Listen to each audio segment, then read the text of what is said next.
When immigrant children are separated from their families at the border, this is where many of them go. A look inside one of the government's holding facilities in Texas.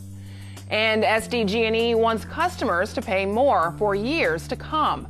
Details on the new proposed rate hikes. We do need rules and we do need clarity. That's a lot of the source of frustration on both sides. The city of San Diego is still trying to find a way to deal with short-term rentals. Mayor Faulkner lays out his new plan. Even if it's only 20 minutes away, a student can see there's someone like me out in the world of work. It's virtual technology that's changing the traditional field trip. See how it's working for one local school district. KPBS Evening Edition starts right now.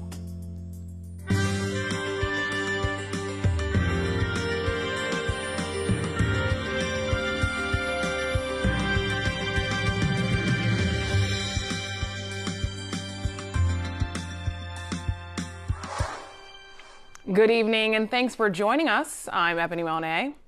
For the first time, we're seeing the conditions inside a facility where immigrant children are being held. The shelter is located inside a former Walmart building in Brownsville, Texas. Right now, authorities are holding 1,500 children inside. Some of the children were alone when they crossed into the U.S. Others were separated under the Trump administration's zero-tolerance policy. We don't want this to be a problem. The president has tried to address it a number of occasions. We've laid out a proposal, and Democrats simply refuse. Has more on the mayor's proposed regulations laid out in a press conference this morning. The city council has been debating short-term rentals for years and has repeatedly failed to reach consensus. A special meeting last December lasted hours, but no majority on the council could agree on how or whether to regulate sites like Airbnb. Now, after a long silence on the issue, Mayor Kevin Faulkner is putting forward his own proposal. He says it's a compromise. We've seen some starts and stops at the council. So what I did is I said I want to make sure that we're working together, taking some of the best parts of the proposal, but keeping in mind the overall goals, which is have a clear rules of the road that we can protect our neighborhoods and move forward. And I think that this achieves that. Here are some key points in the mayor's plan. Hosts can rent out part of their home, like a spare bedroom, with a simple registration, as long as the host remains on site during the guest's stay. To rent out an entire home, a host needs a license from the city. A host can have up to 2 licenses, one for their primary residence plus another for a spare home. That cap of 2 licenses per host does not apply to Mission Beach, where hosts can hold unlimited licenses. And the licensing fees will pay for a new enforcement division that will operate nights and weekends, responding to noise complaints and other nuisances. John Anderson rents out a small granny flat in his backyard, something the mayor's proposed regulations would not allow. Still, Anderson says he's ready for a solution. We do need rules and we do need clarity. That's a lot of the source of frustration on both sides. And so I think the number one is we do need to put rules in place. Even if that's not something I'm 100% behind, it needs to happen. The city council will take up the mayor's plan on July 16th. If the regulations get a majority on the council, they'll go into effect in January 2020. Andrew Bowen, KPBS News. It took 2 weeks to count the votes, but San Francisco has a new mayor-elect. London Breed secured victory by just a few thousand votes. She will be the first African-American woman to hold the office and the first woman since Dianne Feinstein in the 1970s. I'm London Breed. I am president of the San Francisco Board of Supervisors and soon to be mayor of the city and county of San Francisco. The campaign is over.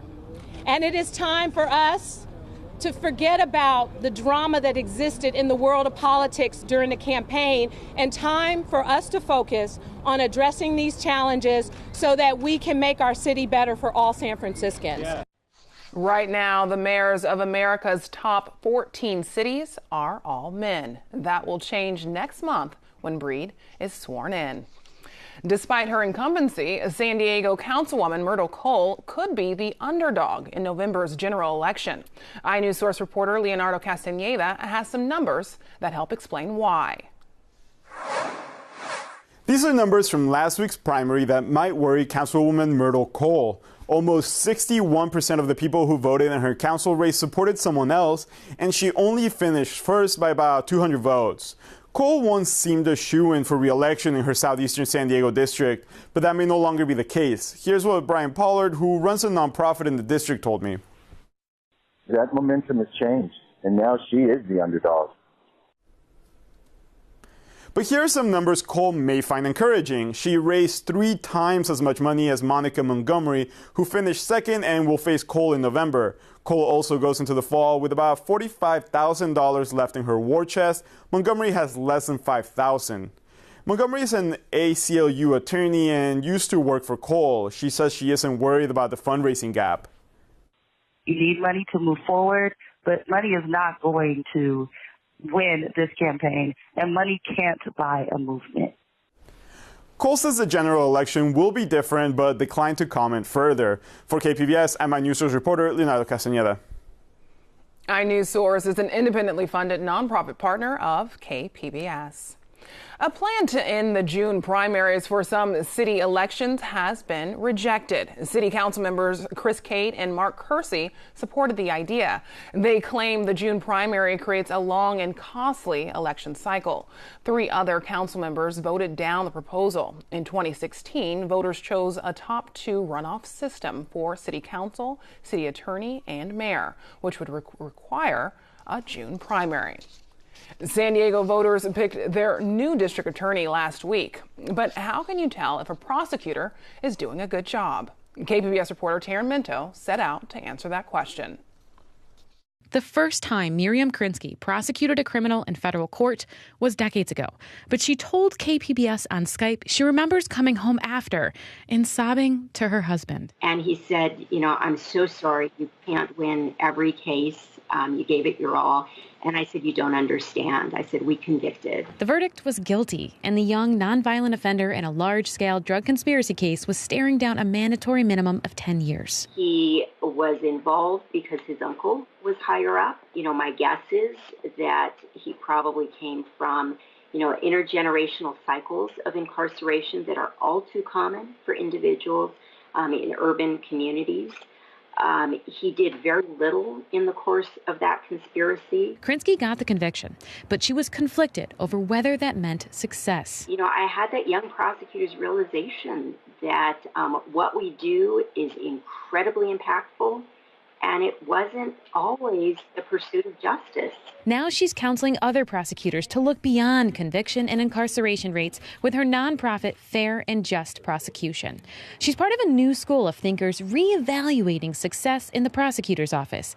But the question is, how do you measure it?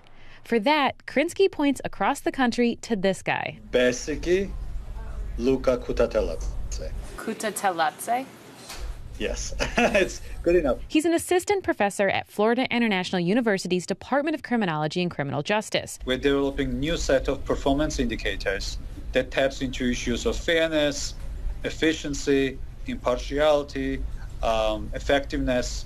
And we're thinking how we can use existing data the prosecutors have or collect additional data to inform decision-making and to inform the development of new policies and practices. For example, tracking cases that are dismissed because a witness doesn't want to cooperate. And if over time, on a quarterly or monthly basis, we see an increase in the percentage of cases that are dismissed because of the victim or witness cooperation, it's a clear indication that something else needs to get done in terms of community outreach and engagement. So it is a shift of research, and I think that's great. That's Melissa Labriola with the think tank RAND Corporation.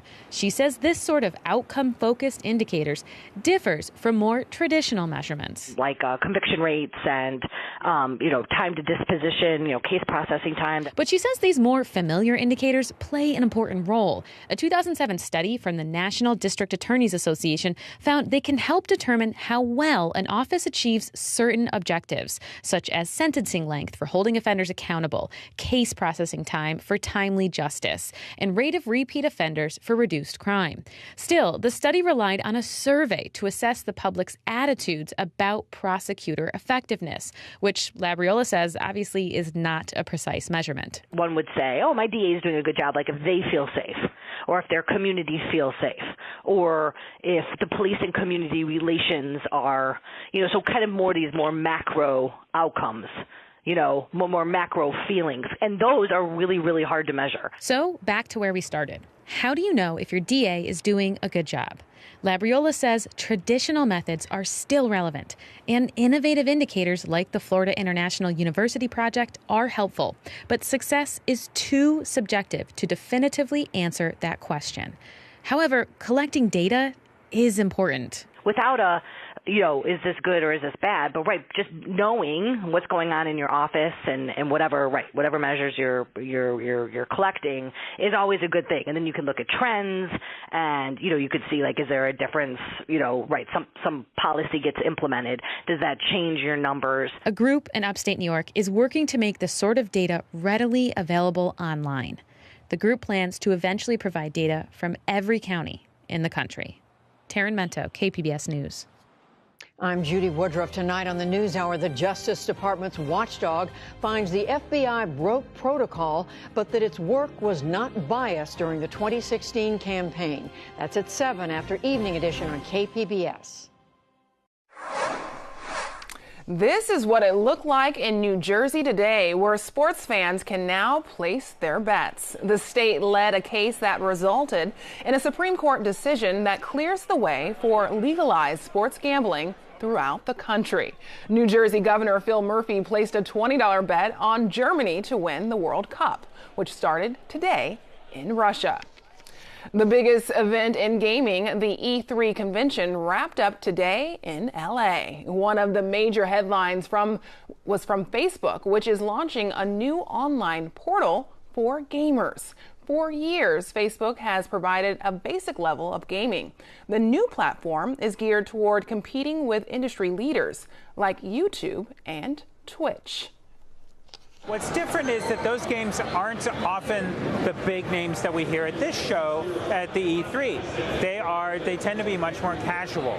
And so could Facebook become more than that? I don't know, right? Facebook right now is kind of known as a broad-based platform, whereas there are comparatively fewer gamers in the world. So we'll see. Facebook's gaming platform will include esports, which is now a billion-dollar industry. Collections will stop and debts will be forgiven for students of a for-profit college system. California's Attorney General announced the agreement today with a debt collection company linked to Corinthian colleges. The Corinthian case led to a billion-dollar fraud settlement, but those who took out student loans were still being required to pay them back. For the first time, a major research university will not require an SAT or ACT score for admission. The University of Chicago says the change will help level the playing field for students from low-income and underrepresented backgrounds. The university will also waive tuition entirely for students whose families make less than $125,000 a year. Less funding for local schools mean fewer field trips, but one local school district has found a solution: virtual field trips.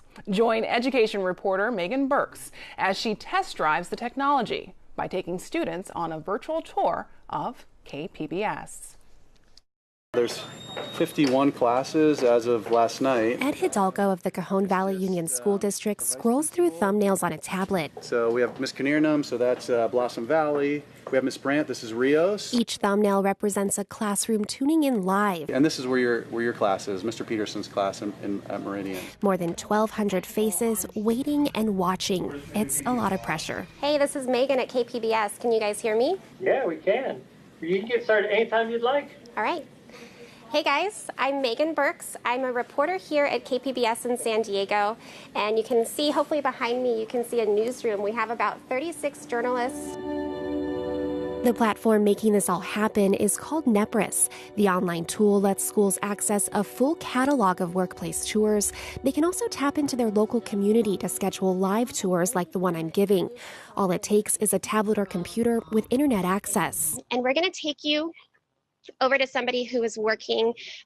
So she's pitched a story, she's been out in the community, she's gathered her footage or all of the information she needs, and now she's working on her script. So she's putting it all together. So just like you guys, maybe you read a book and you look at different source material, you pull up an encyclopedia and get all of that information and then put something together.